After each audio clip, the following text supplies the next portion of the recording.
Good. We'll continue with our media availabilities in advance of the Sprint Unlimited. We're joined now by Martin Truex Jr., driver of the number 78 Furniture Row Racing Toyota, making your fifth Sprint Unlimited start, runner-up in last season's race. Martin, tell us your thoughts heading into tomorrow night's event. Well, looking forward to it. It's always a fun race, and it's really a neat race to kick off the season. You don't have to worry about points or anything; just go out there and try to win. So, be a fun night for everybody. Everybody's been, kind of ready to go here for a few weeks, and we're pretty antsy. So hopefully it'll be a good show. It'll be a fun race, and we can, get out there and knock the rust off and get the pit crew involved and get them going and in preparation for next week. So, looking forward to figuring out our new Toyota and. Kind of getting a glimpse on, how Speed Weeks is going to look for us. All right, we'll open it up to questions now. If you'll just raise your hand, we'll get a microphone to you. We'll start over here with Tom.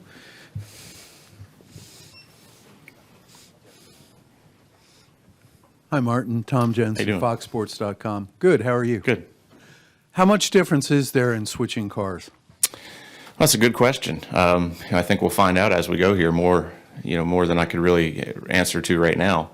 I think that here at on the restrictor plate tracks, I don't think you'll see a whole lot of difference feel-wise. Of course, when we go to downforce tracks and we get to Atlanta, we'll probably know a little bit more on what is exactly is different, how things feel different. But when you have a pretty big rules change thrown in there as well, it's a good time to to make those changes and switch things up because you're going to get a different feel regardless of staying in the same manufacturer or not. So kind of a good time to change, I think, when there's a bit of a learning curve for everybody coming up.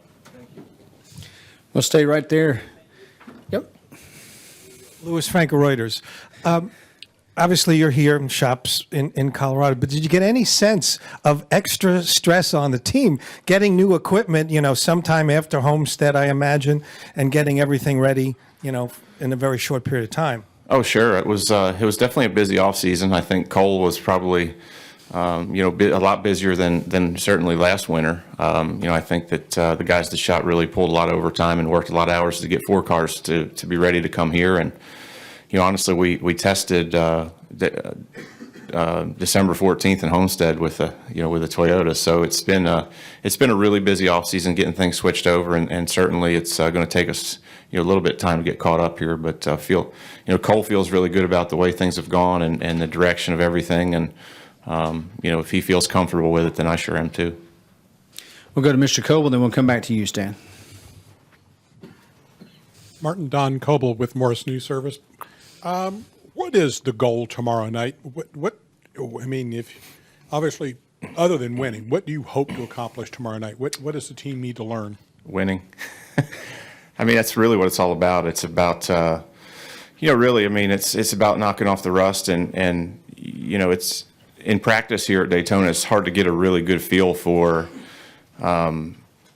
just how the racing is going to play out. So you get in a real racing situation like the Unlimited where guys are, putting it on the edge and willing to make big moves like they would, in the Daytona 500. It gives you a really good outlook on, okay, these are the things I can expect next week because it's really hard to learn those in practice. So it gives us a really good sense of who's strong, who's not, possibly who you can work well with and really just gives you a good sense on, kind of where you stand with your race car against the competition, and it gives you a direction to work on, throughout next week in practice and leading up to the 500.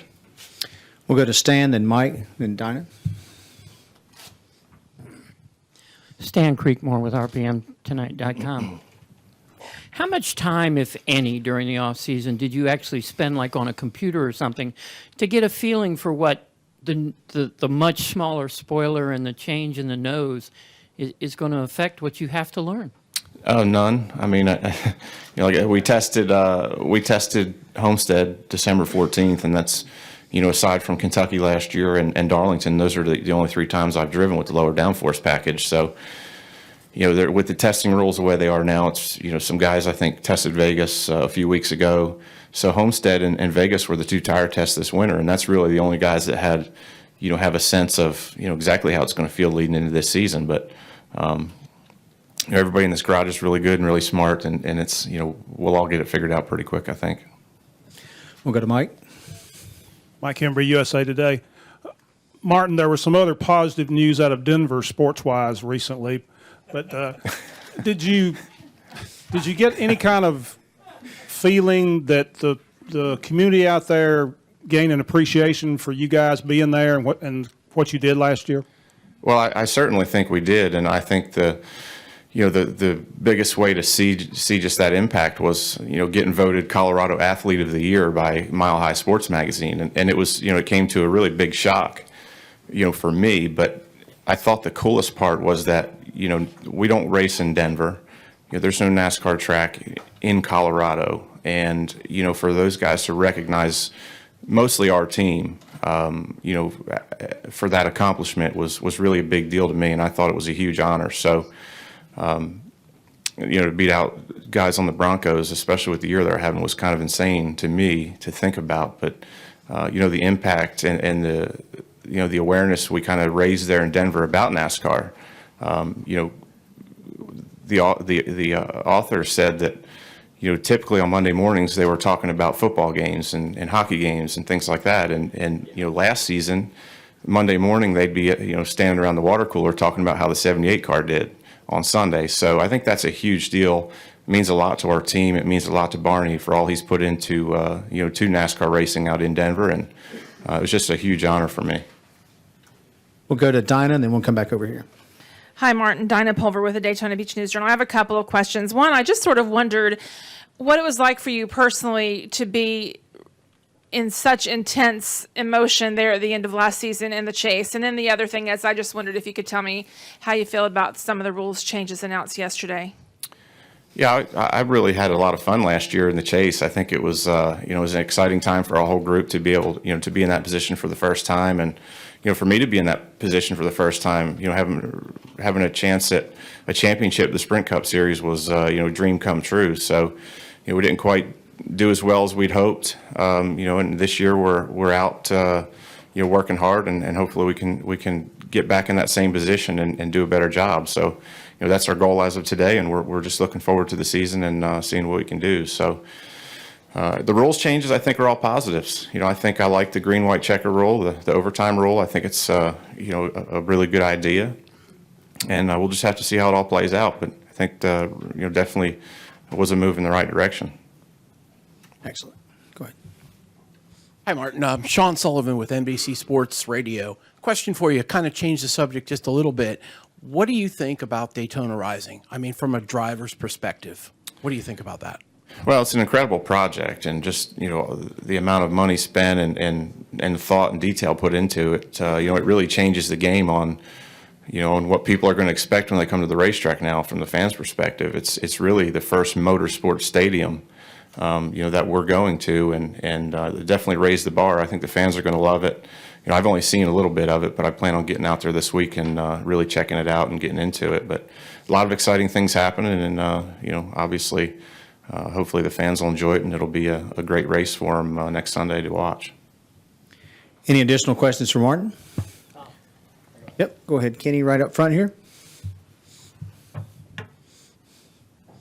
Kenny Bruce with NASCAR.com. Martin, I know it hasn't been very long, but have you noticed any changes as far as the manufacturer switchover? Is there anything you've seen from Toyota or anything that's really kind of caught you by surprise or anything like that? Nothing really by surprise, because I've dealt with and had a relationship with those folks before. But I think the biggest thing that sticks out is just how involved they are in what we're doing. Everything we do, they're right in the middle of it with us. And, certainly the relationship with JGR is new and different. But I can't tell you how pleased I've been with how that relationship has looked so far between our guys and theirs, and how much help they've given us kind of getting us off the ground with all this stuff. So they've been a huge part of making the transition and trying to get things right. And, hopefully, we're going to find out exactly how it all looks here pretty quick when we get on the racetrack. But so far, I think things have gone well. And, I'm excited about the partnership and, getting in there and learning from their guys and, trying to, kind of be a part of their team and show them that, hopefully we can give as much as we take. I think that's going to be important for the relationship, is for us to show them, fairly quickly to gain their trust that, we've got a really good, solid team, a solid operation, and, we can bring something to the table as well to help them. We're going to go back over here to Lewis.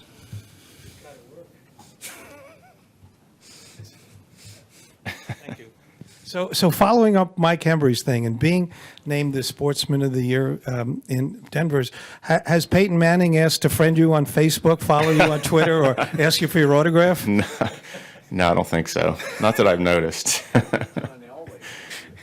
Yeah, John Elway did tweet us for Homestead. That was really cool, wishing us good luck. So that was awesome. But no. Excellent. Martin, thank you very much. Good luck tomorrow night. No, thanks, guys. Appreciate it.